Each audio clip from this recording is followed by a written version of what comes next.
Hi guys, welcome back to my channel. I'm so happy to be here to film another video for you guys today. I'm slowly getting back into my routine and just doing different things now that the twins are over a month old. The first month was a little bit crazy, but definitely sweet, and I savored the time with my family and my husband home off of work. But I wanted to jump right in and film an update for you guys, 1 month on how I am doing, 1 month past the C-section, and then also the baby's 1 month update. I'm just going to combine them all into one video in the beginning, and then as I feel like I'm totally back to normal, I'll drop updates on myself and just focus on the twins.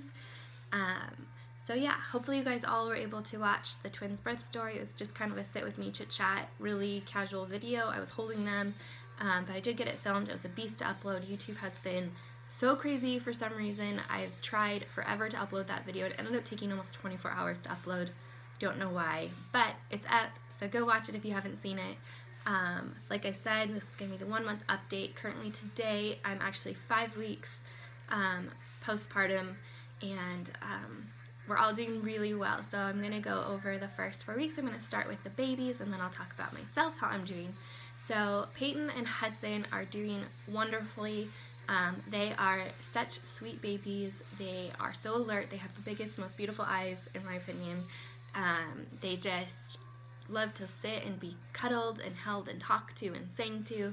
I don't really know what babies don't like that, but I don't know if we're just enjoying things more this time around. Even when they're screaming, my husband and I look at each other and we say like, oh my gosh, we're so lucky we have twins. And I think that going through infertility definitely changes your perspective on things. Not that all moms don't love their babies, but just being so difficult to get them here, there's just a fresh perspective on it that I didn't have with my son 4 years ago. So yeah, we're definitely enjoying it. The first month went by way too fast. My husband was able to take 4 weeks off of work. He took 2 weeks from his paternity leave, and then he actually used 2 weeks of his personal days off so that he could get a whole month bonding with the twins, which was awesome. I feel like they're just as attached to him as they are to me, except for maybe Peyton. She definitely prefers me. But I had plenty of help, which was awesome, recovering from a C-section. And as far as their schedule goes, because I have twins, both my nurses and friends and everyone I talked to and read and researched said that the most important thing to do is get them on a schedule as soon as you can. With my son, I did breastfeeding on demand in the beginning, but with twins, that's really kind of impossible. You would be nursing 24/7, and that's just not possible when we have a life and things to get done. So the NICU had Hudson on a 3-hour schedule, so when we got home, I went ahead and bumped Peyton up to a 3-hour schedule as well.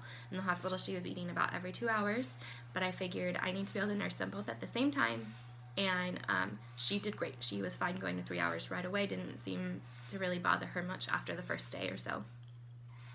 So they eat every 3 hours on like 3, 6, 9, 12, and then it starts over again. And that's been really nice because I know what time it's going to be, and so if people want to come visit or see the babies, I can tell them avoid those times about a half an hour after, and then you're safe to come. So I don't have to feel like, oh, they're going to stop by and I don't know when I'm going to need to feed the babies. So that's been really helpful. They are both tandem breastfeeding, so I feed them both at the same time. Don't ask me how I did it. I just went for it and it worked. I think that it's definitely a little bit tricky to get one latched and then go work on the other one, and then the one will come unlatched and you go back and forth. But we are figuring it out and it works really well, and I can't imagine having to do one at a time. Like I said, it'd be the same. You'd be nursing just constantly. So I set my alarm, and when the time goes off, I know it's time to get them ready. We wake them up if they're sleeping. Usually they start to stir and fuss a little bit about 10 minutes beforehand, so I know they're getting hungry. Don't want to wait too long once you miss those cues though, because then they get too fussy and then you have to calm them down before you can latch them on. But they latch right on. They eat for about 20 minutes or so, and then we change them afterwards, and usually we swaddle them, and they either are awake for a little bit of time and they just look around and they sit and we hold them. I have a twinsy pillow, and that's been really great because they kind of just lay on that when they're awake, and they just like looking around at the windows and looking at us. And then usually they'll fall asleep for a good at least an hour and a half of the 3-hour increment, hopefully. Sometimes they have times where they're awake the whole time, and that's a little bit tricky because then they do get a little bit fussy because they're sleepy. But you just go with it, and right now they're taking all their naps downstairs during the day. Eventually I will train them to go up in their nursery, but it's just easier for me right now recovering from the C-section to have them down with me. So as far as their personalities and their kind of demeanor, they're really, really great babies. They only fuss when they need a change. Peyton hates being in a dirty diaper, so as soon as she does it, she starts fussing, and I know that she's dirty. So she gets changed, and then she's happy. And the only other time they fuss is when they're hungry, and so that like 10 minutes beforehand I know, and so they get a little fussy, and even that's not screaming, it's just, you know, a little grunting, discontent. Yeah, so their personality and their demeanor, they're really just sweet, easy babies. They love to be held and sang to. Big brother is doing great with them. He just likes to cover them in kisses. I have to kind of remind him, okay, pull back a little bit, it's a little too much, you know. But he's doing great and is a big helper too, and they love him already, I can tell. Hudson has a little bit more sensitive of a tummy, I've noticed.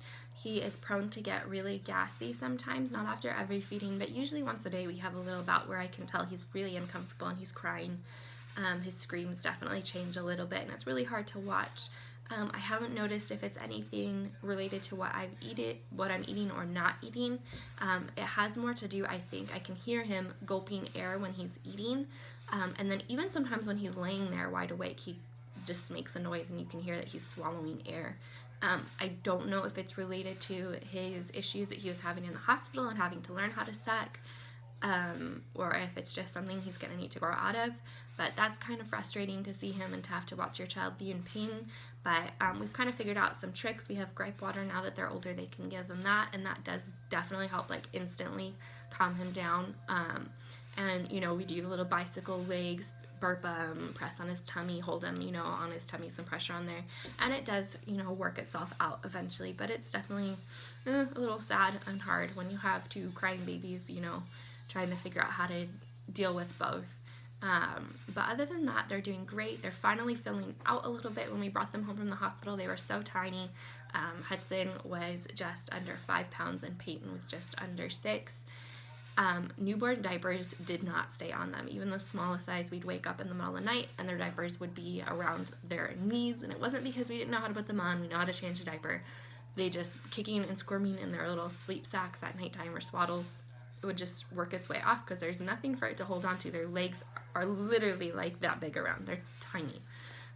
So it's kind of funny. We would just kind of laugh about it, and you change them and change their clothes, and that's what it is. But they're finally starting to get little bellies, and their cheeks are starting to fill out. They're still definitely in newborn clothes and going to be in newborn clothes for a while. And the diapers, I don't think they're going to grow out of any time in the next, you know, few weeks. So they're just tiny, and it's kind of fun. I feel like it makes them seem younger, longer. My son was 8 pounds, 8 ounces, and 21.5 inches long. So he was in newborn diapers for like 2 weeks and then was out of them. So I'm just enjoying their smallness, and but also wanting them to chunk out a little bit and fill out. So yeah, that's an update on them. If I forget anything or you have any questions that you think I didn't cover, please leave them below and I will answer them. And as far as how I am doing, 4 or 5 weeks past my C-section, I feel really, really good. My surgeon did dissolvable stitches with me, so I didn't have staples and I didn't have to go get stitches removed, which was really nice. I was really freaked out kind of about the staple part of things. So when I was in the OR and they were closing me up, I asked, I was like, what are you using to close me? And she said dissolvable stitches, and I was like, yes, that's what I wanted.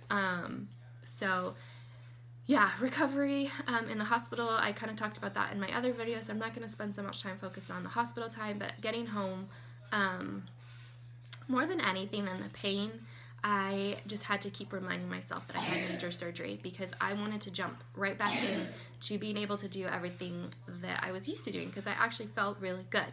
And that ended up, I think, hurting me in the long run, because I would get better and then I would overdo it, and then I would get really sore and tender around my incision, and that was kind of my body's cue that you're doing too much, you need to stop, you need to sit and rest. And like I said, my husband was home the first 4 weeks, so I had so much help. My mom was over all the time, and she would even come over and watch the baby so we could go nap for an hour in the afternoon if we needed to.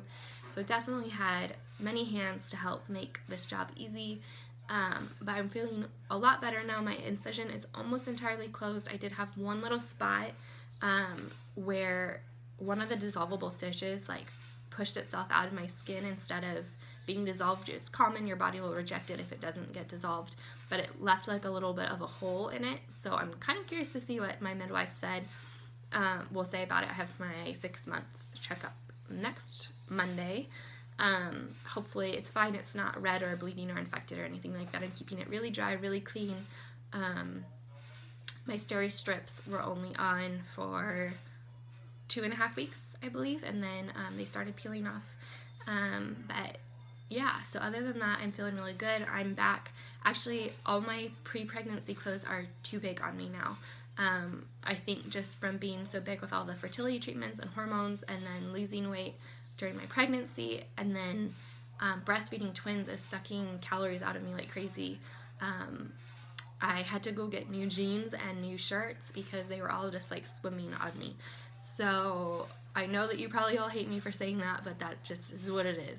My body does really well with pregnancy and afterwards, and then it's once I stop breastfeeding that then my PCOS symptoms tend to come back, and I bloated up after my son afterwards. I was actually heavier at his like 2-year birthday than I was when I was 41.5 weeks pregnant with him, which is frustrating. So I'm really hoping that that doesn't happen this time, that now that I know that I have PCOS, I'm going to be able to manage these symptoms and keep that from happening again, hopefully. Breastfeeding for myself has gone really great. The only thing is I did have some, just like my nipples are sore a lot getting used to it. The first 2 months takes a while to get used to breastfeeding, so I know that I have a good another month before my body kind of is regulated to it. And I think with twins, because you never really get a break with a single baby, it's common to nurse on one side and then the next feeding nurse on the other so that you're completely emptying the breast. I have 2 babies sucking on me every single feeding, so there's really not a time for one to get rest, and then I'm pumping on top of that. So I'm making sure to use plenty of lanolin, and even making sure that I was getting compresses in the shower. I did get a clogged duct. I've actually had 2 of them, which is funny. I never had them with my son because my supply was terrible because of my hormones being all messed up. So I didn't really know what it was. So trying to work it out, I was like on the verge of mastitis. I was starting to feel sick, starting to get just really achy and yucky, but I was able to finally work that duct out and avoided having to do antibiotics. But that was not fun. That was about week 3. I had that happen, and then as soon as I got the one fixed up or the clogged out, it was 2 days later I got one on the other side. So that was a little frustrating, but thankfully I've kind of figured out what I need to do to keep that from happening, and I haven't had problems with that since then. But yeah, so that's pretty much it for me. I'm excited to get back to being able to do things, lift their car seats, and actually go places. Right now I'm still not driving. They told me that I could drive as long as I was off of the Norco, and I did drive actually one place. I'll take that back. I went to Target for an hour by myself. My mom watched the kids, and that was amazing. But I'm just trying to stay home and keep it, take it easy as much as possible. Norco, they did prescribe me pain medication. Sorry, I'm trying to think of all the things from the last 4 weeks. I only took it for about the first 4 days I was home, and then I decided I just didn't need it anymore. So they had given me Motrin to take, so anytime I had any pain, I took that. So I was off of all like heavy medication almost just like a little over a week after the C-section. So that should tell you how well I was feeling, that I didn't really need the heavy pain medications. So it's really not as bad as I thought it was going to be. Everyone has all these horror stories from C-sections, and it was not that bad in my opinion. I really want to do a video comparing a vaginal birth to C-section, since now I've had both. So you can be looking out for that coming up on a video. I'm going to go ahead and show you my 5-week, technically, but 4-week, I will say, since this is the 4-week update. Stomach, it shrunk back down really fast, like I said.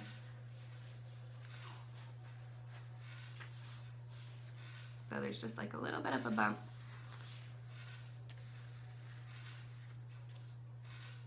Left there, but honestly, it's pretty similar to what it was before I had the baby. So I feel pretty much back to normal now. So thanks you guys for watching, and like I said before, if you have any questions, please leave them below. I know I'm kind of scatterbrained trying to think of all the details, so if I forgot anything, let me know. I'd be more than happy to answer it. So I'll talk to you guys soon. Bye.